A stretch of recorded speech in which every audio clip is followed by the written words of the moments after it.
તમે ઢીલા પોચા કાચા કાનના બહુ નરમ નરમ હોવ ને તો આ દુનિયા તમને એમને કોરે કોરી ખાઈ જાય એમ છે. તમારે જાડા ચામડીના કોઈ ગમે એમ બોલે તમારી અંદર આમ જાવું ન જોઈએ એટલી જાડી ચામડી હોવી જોઈએ.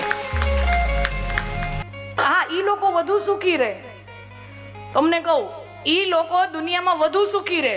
અને કોક વાતમાં કોણે એક શબ્દ કીધો અને આમ માયુસ થઈને હતાશ થઈને રોતલા મોઢા લઈને આમ ખૂણામાં પડ્યા રહે ને આખો દી રોતા જો. કારણ કે દુનિયા તો કનડગત કરવાની જ છે સાહેબ.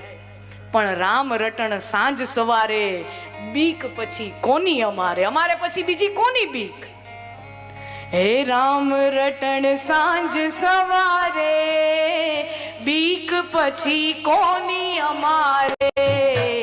રામ રટણ સાંજ સવારે,